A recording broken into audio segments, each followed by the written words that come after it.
श्रद्धास किचनमध्ये आपलं स्वागत आहे। आज आपण मेथी मसाला करणार आहोत।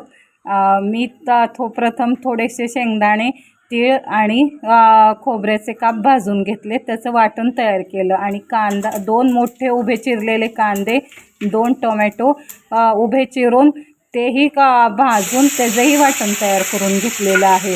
आपण मग 3 पळी तेल कढईमध्ये घेऊन त्यात जिरे घालायचे आणि हे वाटण पुन्हा एकदा व्यवस्थित परतून घ्यायचं।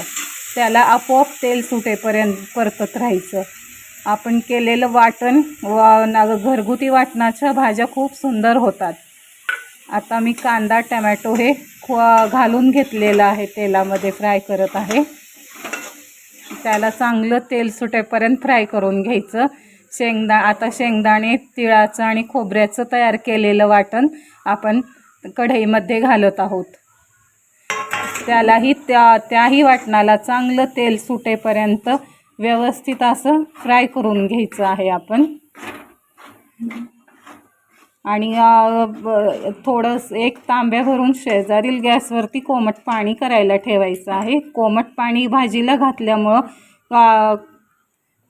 1.5 चमचा गरम मसाला, 1.5 चमचा लाल तिखट आणि अर्धा चमचा हळद पावडर आपण ह्या भाजीमध्ये घालणार आहोत। तरीही तिखट आपण आपल्या आवडीनुसार घालू शकता। आता पुन्हा आपण एकदा हे सगळं मिश्रण व्यवस्थित हलवून घेऊया।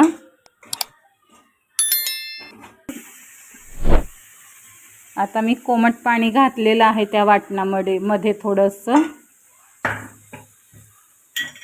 पुन्हा एकदा हलवून घ्यायचं मिश्रण आपलं।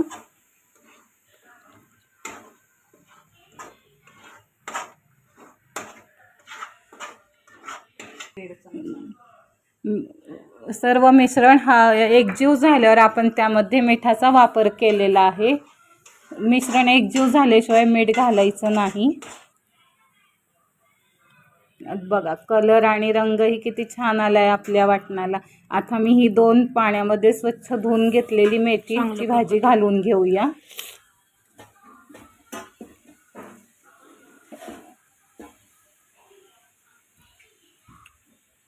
आपण आता भाजी एकदा हलवून वाफ आणायला ठेवूया। त्याच्यावर पुन्हा कोमट पाण्याचा वापर। कोमट पाण्यामुळे भाजीचा कलर खूप छान येतो, तेल आपोआप सुटतं भाजीला, स्वाद खूप सुंदर लागतो भाजीचा।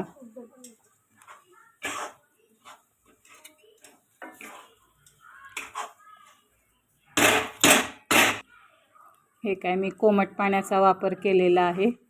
आणि एक टिप सांगते, आपण वांग्याच्या भाजीला, बटाट्याच्या भाजीला, कुठल्याही फळभाजीलाही कोमट पाण्याचा वापर खूप करावा।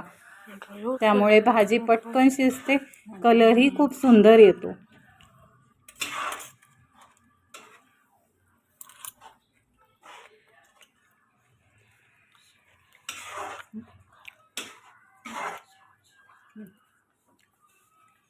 आपण आता त्याच्यावर झाकण ठेवूया भाजीवरती। थोडंसं मी तेल सोडलेलं आहे कढईनी, कलर सुंदर येण्यासाठी, आणि तिखट घातलेलं आहे।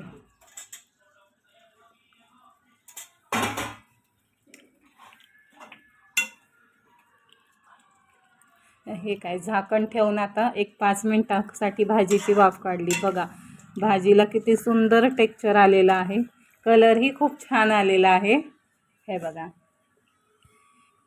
ही भाजी भाकरी पोळी संपलं की अरे